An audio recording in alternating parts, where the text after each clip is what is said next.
Skyring, Champion Skyring. As a solo queue and team queue version, team queue is unequalized, meaning that you use your current gear that you have before you step in, and you queue with two other members to make a party of three, and fight another party of three that also queued in a team.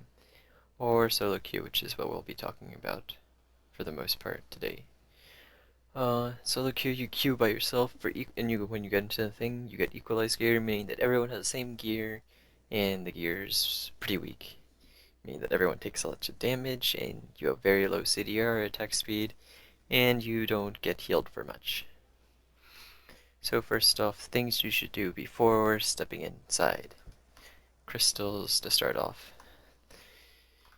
For healers, the right crystals you want is a Swift, and then 3 Brilliant, and then blue you want Grieving, and then 3 Relentless, and possibly a Warding or Resolute to get rid of 1 to 2 of those Relentless.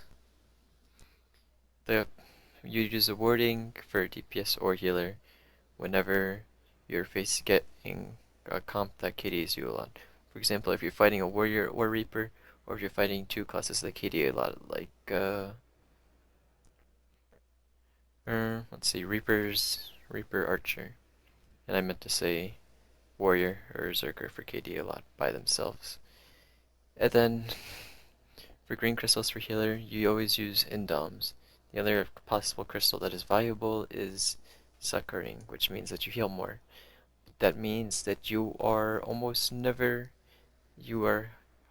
sure that you will not die, and that you will take very little pressure, and that your teammates need more heals. This is almost never going to happen unless you're in team 3s. And then for DPS, it's Salivating, plus Savage, plus Forceful, and then plus Carving, Cruel, or Swift. Which one do you pick? Usually, Carving is the one you should pick, but some classes can use Cruel, specifically Warriors and Zerkers. But if you're using a Cruel, you should be using a Keen Zerk or Versk to increase your crit rate to make up for the lack of Carving. Then for greens, you either use the Keen or the Griefing or the Indoms. Most use Griefing, very few DPS use Keen, for example, possibly Zerkers, possibly Warriors, and sometimes Zorks. And then when you use Indoms is usually when you're getting focused a lot and you're getting very, very low consistently and your healer's having a very hard time healing you. Usually you want to be able to not use an Indom unless you're a healer, because it's better to be able to change your playstyle to take less damage rather than and be able to swap later on into the fight to be able to do maximum damage. But you can't do maximum damage if you have Indoms in, which is the advantage. Glyphs. You want to be able to understand every single glyph and what they do and when they are viable in PvP. Some glyphs have very little use in PvP, but for the most part you want a glyph skill, lower the cooldown of skills, increase the duration of stuns, increase damage of skills, and increase mobility. Note that there are lots of glyphs that do these, but the most common thing is increasing crit rate and decreasing cooldown and increasing stuns. Damage usually comes last in the list. But some glyphs are variable. For example, sometimes if you're fighting a Zerker and a Warrior and they're both focusing you, you might run out of retail as a DPS. So you need to glyph energetic retail, so that way you can retaliate a lot more and take less damage. That's just a very simple one. But you should learn the glyphs for your class, and note that different forms of PvP have different glyphs. For example, 3v3 versus Freywind are different glyphs, and you should learn to glyph accordingly. Then consumables. You should always have Noctinium. Because the increase of 8 attack, PvP attack and 8 defense is huge when you have equalized gear, which has very little of that. And it also gives you the 3 to 5% more healing slash damage plus some other special effects on some skills. So this is a must. It's not very expensive, and you need to have it. The next consumable is Heaven's Elixir. You can pop it outside of before you step inside. 3 power, crit, endurance, movement speed. It's mostly noticeable for healers because there becomes a point where you can't heal yourself anymore, and if a DPS has Heaven's Elixir, just the movement speed might actually make a decently noticeable difference. Because it makes it a decent bit harder to stack on, but for DPS well, for anyone's it's kind of optional, preferred for anyone, a bit more preferred for healers. How to interpret your elo. So first off, note that this is if you're spending 5+ games, 5 to 10ish games, or 70% of your time in these elo ranges to follow what you should do for those. CS is the basic and easiest way to learn PvP, and there's lots of people who don't know what they're doing, people who aren't even level 65, and the gear is equalized. So this is where you're going to learn what each skill looks like, how much damage it does, how skills chain together, how to chain your own skills, and a general idea of what PvP is.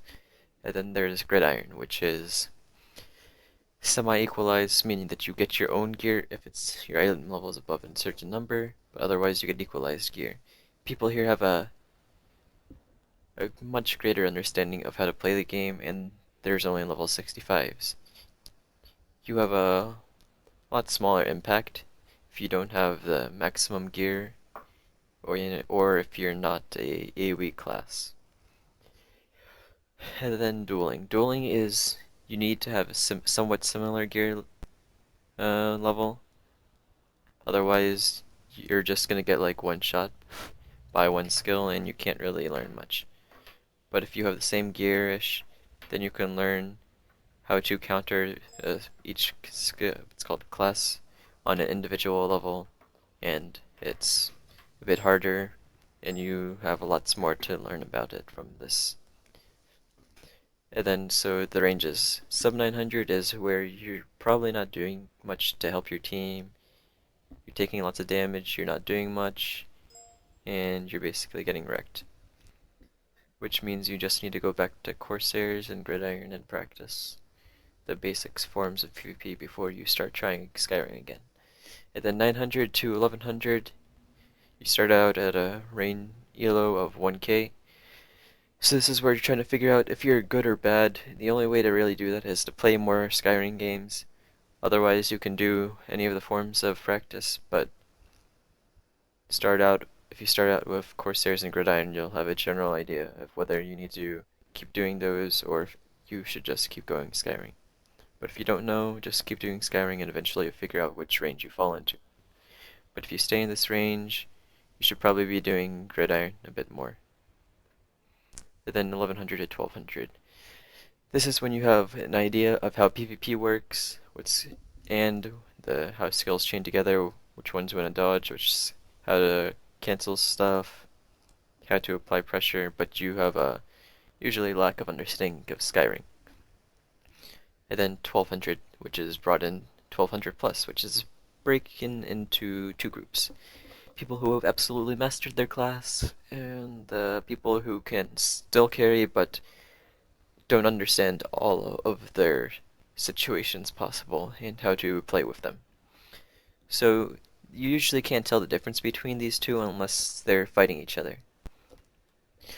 So, for example, in an archer, a max level archer will be staggering the important skills like a Sundering Strike for DPS with their rapid fire and final salvo. It just takes one short, very quick animation to stop lots of damage, or they might do it against a healer who's casting Plague, Energy Stars, a heal.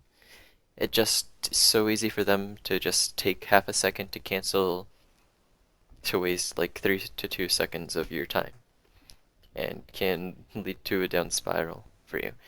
But the average archer or a very good archer may not be doing that. But both of them will both be trying to get a face kick and do lots of damage off of that, and be charging back crit arrows on you. Um, Also, the mastered class will understand when they should be going on DPS, when they should be swapping to healer, when they should be peeling, and all of that kind of stuff that goes with Skyring, where the good understanding of Skyring player might have just a basic understanding of how to do those sorts of things, but they have not absolutely mastered it yet. Some terms. Pillaring is usually used as, for example, if I'm trying to sleep another healer and they run to the opposite side of the pillar as me, then if I fire the sleep at them, it won't hit them because they line of sighted me, which means that my skill didn't hit them. This can be used for any projectile that we're lock on, and it's quite useful. The main use is I have no GS and I just dodged Plague. So the other priest wants to sleep me, but they can't because they can't lock onto me, and if they do, I can run away to the other side of the pillar fast enough to not get hit by their sleep.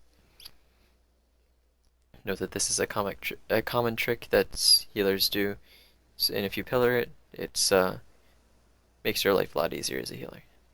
And then backwalling, another thing that's mostly used by healers or DPS when they are very, very low and getting wrecked. This is usually because the other DPS are doing lots of damage to you, and you simply have no other way to negate the damage other than making sure that they can't get back damage. Note that some classes can turn you around when you have your back to the wall. For example, warriors with their staggering strike or a lancer releasing you away from the wall and then getting back damage. So you have to make sure that you don't get turned around and that your back is actually fully against the wall, so they can't like get to the very close to the wall and still get back damage on you. This is very useful for healers, again, because there's only so much you can heal, so you have to learn to deny damage. Which is another thing, denying damage. To be able to be really good at Skyring, you have to understand how to deal lots of damage and put out lots of pressure while taking very little pressure for yourself and not getting hit, taking lots of damage. So that means usually that you're stopping the other person from casting heals, or plagues or sleeps, energy stars, and you're also making sure they lose lots of HP while stopping those skills, and making sure that you don't almost die in the process, so that your healer can do their plagues and sleeps and E-stars. This is quite important because if you don't let the other enemies pressure you, that means that your healer or your DPS are going to be more free to go do stuff to the enemy team, or you can help your team do stuff to the enemy team. Denying damage as a healer mostly relies upon, withstanding pressure as a healer mostly stands upon cleansing healing debuffs like combative strike, and then healing if possible. Note that you can't always cleanse before you heal. Sometimes you have to heal, but you want to be able to heal yourself with as much as you can and as fast as you can. But next off is denying damage as a healer. You can only heal so much. It caps out at a limit, so then you have to make sure that you're taking less damage than you can heal. Otherwise, you die. Yay. So one of the big ways to do that is backwalling, as mentioned before, or just simply as you see someone turning Fire Blast, and if you can't get out of it, you simply face them so you take front damage so they don't get the back damage, which procs lots of crystals and makes you die really fast. And then some strategies, and they're the average strategies. Doubling the healer. This is usually when you have two really good DPS and about the same level of healers, or same level DPS and a vast difference in healers. Note that if the healers are too close, your healer might die faster than the enemy healer, just because of how lucky they got with a good setup. So it should be a decently noticeable difference. I'd say 1 or 2 tier levels on the spreadsheet that we were just talking about before.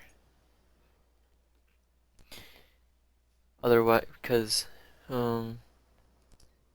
most healers know how to heal themselves, but they have a hard time healing their DPS. So that's why, well, even good healers still have trouble doing that. So that's why split pressuring is usually the most effective method. Doubling the healer is usually what you do against super bad healers, or when you have super good DPS versus healer that's not as good as your healer, as mentioned before. But then let's go double DPS. Doubling DPS is usually when your healer can't deal with a DPS.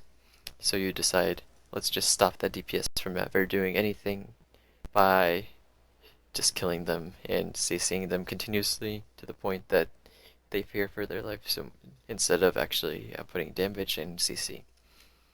This is mostly used with warriors and reapers because they do tons of CC, lots of damage, but are decently squishy, and almost all of their damage can be stopped by simply focusing them. Note this is also true with archers. But split pressure, this is the most effective way, but it usually starts out with doubling a DPS until one of them gets to 50 to 70% HP. And then the more, either depends on the class or the skill. Usually the more skilled person will go on the healer, or the person who has an easier time swapping between the healer and the DPS. Because if you're playing a Reaper, you can still hit the Reaper, or the DPS and the healer at the same time, meaning that you can kill the healer, the DPS, and stop heals at the same time. Versus a warrior who you can only really focus people who are close to each other, or one person. But the way this is most effective is you make the healer need to heal someone, and then you stop them from healing them. So this means that the healer will be consistently trying to heal their DPS, leaving you lots of time to cancel their heals so that their DPS can keep dying, and it means that you get lots of free back damage on the healer because they have to face a certain direction to heal their DPS. So that's time that they're just standing still, and you can do lots of damage to them with good back crits. Note that all of these styles have you have to understand how to play your class to these styles. There are certain combos that focus on denying damage for a or other. It's some combos that stop you from doing anything until the combo's done, or some combos that won't let you do much, but it'll be over a long period of time and is pretty consistent. So burst versus consistency for denial. For example, if you have a decent ping and a decent attack speed versus a person whose ping and attack speed isn't as good as you can do on Reaper, Pendulum, Whipsaw, Cable, Smite, that, without them ever getting out. Then you can follow up on that a bit afterwards with a double shear once their retail buffs gone off. But they get that little bit of time from the retail that gives them time to recover at least a little bit. But then there's combos like Pendulum, Warpsaw, Grim Strike into this, and that. And then you follow up afterwards with whatever. Like Cable Step and Shadow Burst. what does is puts them into the whipsaw, which is pretty easy to set up, and then you're usually probably going to be behind them when you do that. So you get the back crit on the Grim Strike at the same time, and when after a pendulum, people will usually cleanse themselves, so you'll be getting free back damage on that. And then afterwards, they usually try to heal themselves, which is when your double shear cancels them, or if they use something like Fire Escape or Backstep, you may want to skip the double shear and just go in straight into a Sundering Strike, which would cancel or KD them. But even if you go into a double shear, you can still go into a Sundering Strike afterwards to make sure that to stop their heal. That would give them, this combo gives them some time to do something. For example, when you're Grim Striking them, they could Kai's GS and then become almost invincible to what you're going to do for a while. But if they don't have Kai's or GS and you do that combo, you can stop them from casting heals for quite a while, while doing good DPS. Versus the other combo that just stops them from ever doing anything and does lots of damage, but you have very little stuff to follow up with afterwards. So every class has something sort of similar, and you have to understand how to use your skills versus the situation, how to peel properly, so that especially, for example, if a warrior backstabs your healer, you either want to stop them from casting the cascade, or you want them to stop them after they cast the cascade so they can't get the Rain of Blows off, or they don't get the Scythe off. Usually the most important part is not getting a Scythe or cascade off. Or if you're fighting archer who has face kicked your healer, you want to stop them from stun trapping them, because that is quite big and the stun lasts a decently long time. So you have to make sure that you understand what skills you need to stop, how to stop them, and how to use your skills to stop them for the entire duration. Noting that not all you have to. It's some classes have it easier than others, but even if you don't, for example, if you're fighting the archer and they get the stun trap off, you just have to stop them afterwards from casting much else, because then it's not as optimal, but you have to do at least as much as you can. But that's pretty much it for Skyring for now. Maybe we'll come up with some more ideas and then we'll make a part 2.